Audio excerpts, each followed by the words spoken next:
యెహోవా నీ నివాస మందిరం. అంటే ఈ మందిరం ఎవరిదంటే దేవుడు నివాసం ఉండే మందిరం, నీ ప్రార్థన ఆలకించే మందిరం. రాజుల మొదటి గ్రంథం 8వ అధ్యాయం ఏం రాశాడో చూడు. అందుకని ప్రార్థన రండి అమ్మలారా అంటుంటాం. ఊరికనే కాదు, నీ సమస్యకు పరిష్కారం చూపెట్టే మందిరం.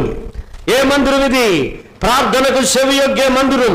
8వ అధ్యాయం 29వ వాక్యాన్ని చదువుదాం. నీ దాసుడునైన నేను చేయు ప్రార్థన దయతో అంగీకరించున్నట్లు నా నామము అక్కడ ఉండునట్లు ఏ స్థలమును గూర్చి నువ్వు సెలవిచ్చితివో ఆ స్థలమైన ఈ మందిరము తట్టు నీ నేత్రములు రేయిం పగళ్ళు తెరవబడి ఉండునుగాక. అది ఈ మందిరమందు రేయిం పగళ్ళు నీ కనుదృష్టి తెరవబడి ఉండునుగాక. అర్థమైందా? రేయిం పగళ్ళు ఈ మందిరం మీద ఎవరు కనుదృష్టి ఉందట? దేవుని కనుదృష్టి ఉంది. ఈ మందిరం మీద దేవుని నేత్రాలు ఉన్నాయి. ఏకొచ్చి నువ్వు ప్రార్థన చేసుకుంటే నీ ప్రార్థన దేవుడినే అవకాశం ఉంది. నీ ఇళ్లలో ప్రార్థన చేయడం కుదరదో, దేవుని మందిరానికి వచ్చి ప్రార్థన చేసుకో. మీ పిల్లలు నేను డిస్టర్బ్ చేస్తున్నారా? దేవుని మందిరానికి వచ్చి ప్రార్థన చేసుకో.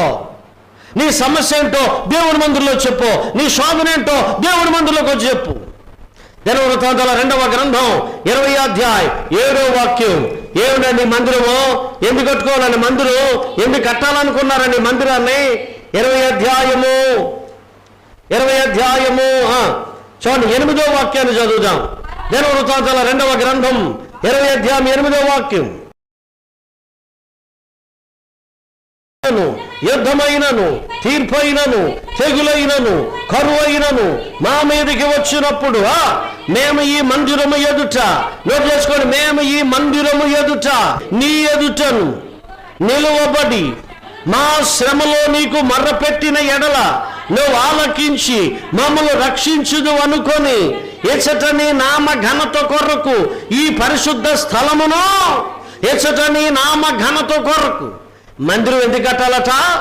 దేవుని నామ మహిమార్థమే కట్టాలి. అంతేగాని మన ఘనత కొరకు కాదు, అంతేగాని మనం ఫోకస్ అవ్వడానికి కాదు, మనం హైలైట్ అవ్వడానికి కాదు. అర్థమైందా? మన కులానికో మందిరం కాదు, మన మతానికో మందిరం కాదు. కులానికో మందిరం కడుతున్నారు, అది కుల మందిరాలే కాదు, దేవుని మందిరాలు కాదు.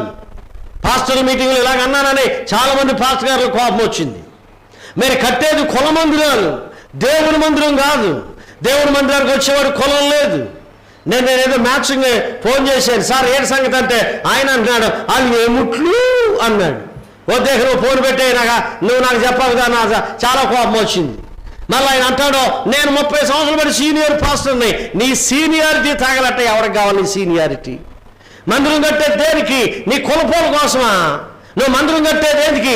నీ కులస్తుల కోసమా? నీ ఇంటి పేర్ల కోసమా? లేదా నీ కోసం కడుతున్నావా మందిరం? ఇవాళ మందిరం ఎందుకు కట్టాలో, ఎందుకు కట్టకూడదో, ఎవరు కట్టాలో అర్థం కాని పరిస్థితుల్లో ఉన్నారు మనుషులు.